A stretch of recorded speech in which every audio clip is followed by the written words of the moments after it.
you, in November to Remember 1995, your first ever match, you end up fighting Todd Gordon. What was your reaction when you were told, I imagine by Paul, hey Fonzie, you're getting in the ring for your first ever match? What was your reaction? Well, I thought it was par for the course because Todd Gordon's one of my dear friends. I still talk to him every week, and we became good friends. And he was the leader on paper of ECW. You know, he was the owner of the company, and Paul Heyman took it over. But it made sense, you know, because I was anti-violence. I was anti-ECW, and he was pro-Paul. Todd Gordon was pro-ECW, so it made perfect good sense to put us together. And it made good sense because we were two non-wrestlers, like the Beulah match. We'll get to that in a few minutes. So when I got on there with Todd Gordon, it was a natural fit. The people wanted to see him beat my ass because he was representing ECW, and I was representing non-ECW, non-violence. So, and it was good because he's a non-wrestler. He's a businessman. He owns a big precious gold. Yeah. Well, it's not a pawn shop where you take your TV in there and pawn it. You got to have precious stones, or he deals in diamonds and gold and such like that. So he had big money. So he's a businessman, and he's never wrestled before a day in his life. So they put him in there with me, and we talked a little bit about what we were going to do before the match started. And once we got in there and the match started, we rang the bell. It was like he couldn't hear a word I was saying, and he got me in the turnbuckle and started punching me in the head.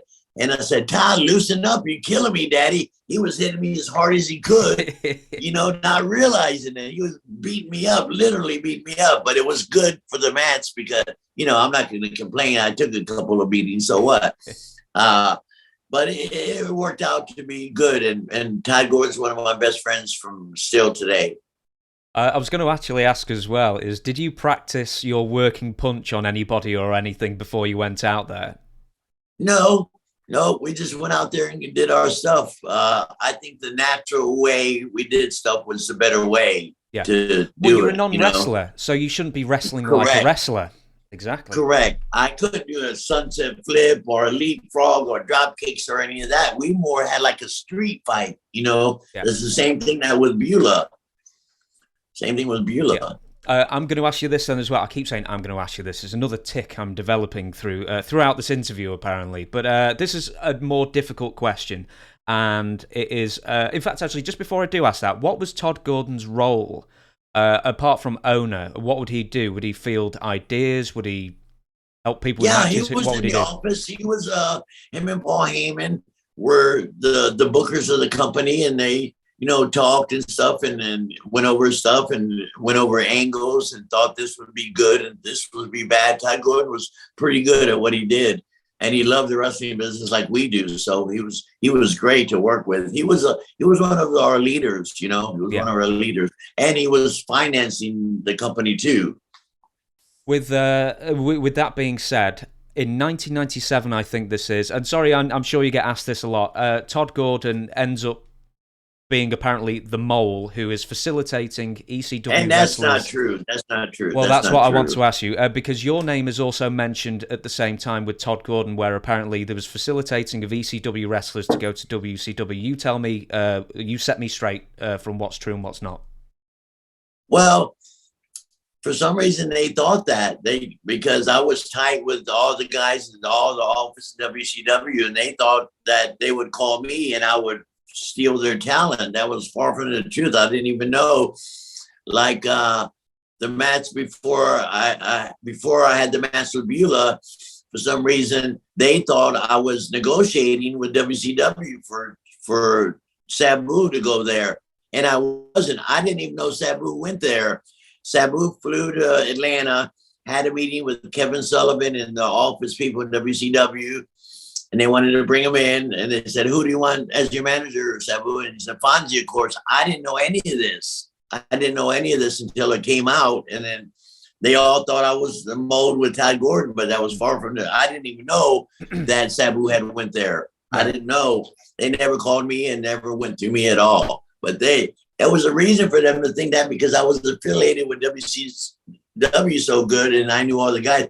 They just thought that it made sense. I mean, how can they get a hold of all these guys? It's easy to get a hold of the boys, you know. Yeah, with the information from WCW, who funneled that information that Sabu had said you wanted to go as his manager to WCW, and how did that get back to Paul? Do you know that?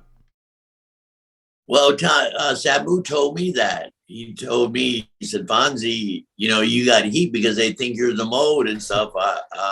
And I said, I don't know why they think that. He said, well, I just got back from Atlanta and had a meeting with those people, and they asked me about who they want me as manager. And I said, you, of course. And so that somehow spread out and got to Paul Heyman, but I didn't know any of that. I didn't know any of that.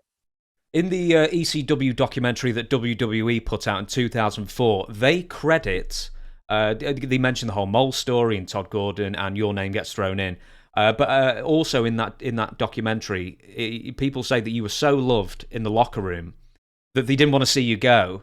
And also they say that the Beulah bloodbath match that we are now talking about also apparently saved your job. Is that a fair thing to say, or was your job never in doubt? That's a fair thing to say. I was beloved with the boys because I had to remember I had been in the business 25 years already, refereeing all over the world, worked for these major companies, so I had a lot of experience.